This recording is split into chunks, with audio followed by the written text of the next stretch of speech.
Assalamualaikum, selamat malam. Saya Edo Saputra akan menjelaskan tentang Playbook Komunikasi Pemasaran Terpadu untuk meningkatkan brand awareness dan engagement kopi lokal, kopi Nusantara di kalangan milenial dan Gen Z perkotaan. Sedikit penjelasan, program ini dirancang untuk membangun posisi merek kopi Nusantara sebagai merek kopi lokal yang otentik, berkualitas, dan relevan. Semoga dengan melalui strategi komunikasi terpadu, memadukan digital marketing, public relation, dan experiential marketing, program ini bertujuan untuk menciptakan ekosistem pelanggan yang loyal. Kopi Nusantara sebelumnya kurang diminati ya karena rendahnya brand awareness di target pasar sebelumnya.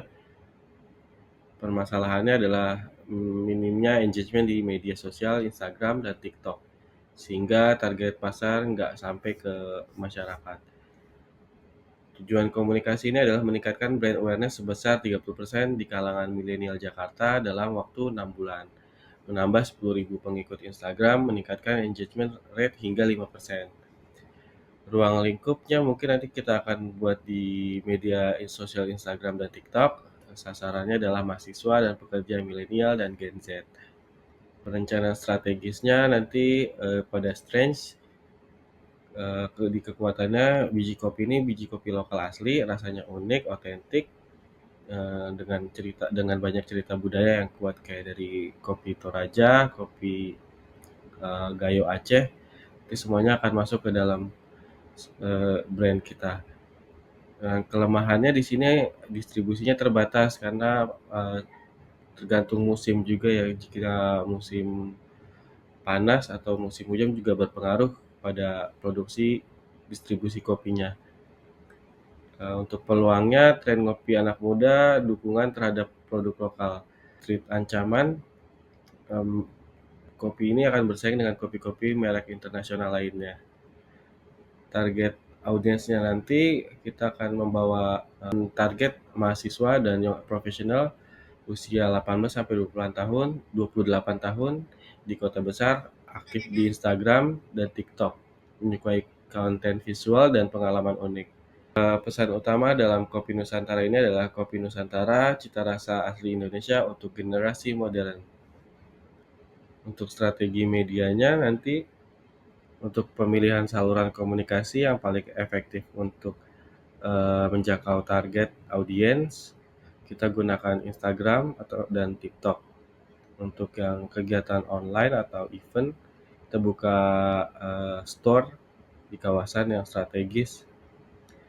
Dan juga kita mengundang public relation untuk bisa press release dan kolaborasi dengan influencer. Untuk strategi kreatifnya nanti ketika kita bikin campaign di Instagram dan TikTok atau event di pop-up store, kita gunakan visual yang earthy namun stylish, tone of voice yang friendly dan authentic. Rencana aksi dan implementasi bulan pertama persiapan konten dan riset influencer, bulan kedua dan ketiga kampanye digital dan event pertama. Untuk bulan keempat dan kelima program royalty dan kolaborasi, dan bulan keenam evaluasi. Rincian kegiatan persaluran nanti media sosial kita update dan upload reels di TikTok, video, Instagram story, frekuensi posting, tema konten per minggu. Untuk event nanti kita akan grand opening store di Gunawarman, Jakarta Selatan dengan konsep earthy, mini band, akustik, pengenalan produk oleh influencer. Nanti influencer yang kita undang, influencer collaboration-nya Gen Z-nya oleh Jerome Pauline dan influencer milenial James Fung dengan akun James Minum Kopi di TikTok dan Instagram. Public relation Desember 2025, press release dan media gathering.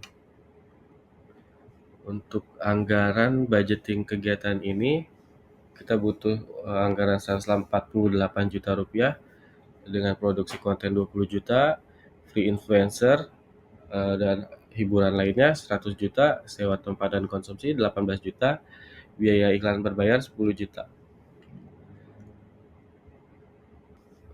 Untuk monefnya, monitoring evaluasi program Planbook ini dilihat dari Key Performance Indicators (KPI), jumlah followers Instagram dan TikTok yang tadinya hanya sekitar 1.200 kini jadi naik jadi 12 ribuan.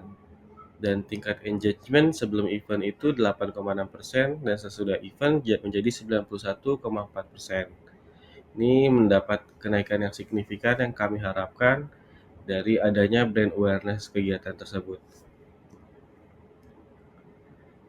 Metode pengukuran yang kita pakai adalah Insight Instagram untuk Instagram dan TikTok metrik sosial pada TikTok.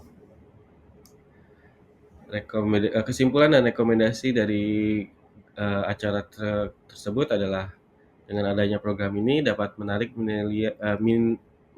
minat beli Gen Z dan milenial perkotaan terhadap kopi Nusantara yang sebelumnya tidak terkenal menjadi terkenal. Untuk perbaruan lanjutan di masa depan berdasarkan evaluasi dari kegiatan adalah improvisasi menu agar tidak membosankan. Sekian Planbook yang bisa saya sampaikan. Terima kasih. Assalamualaikum warahmatullahi wabarakatuh.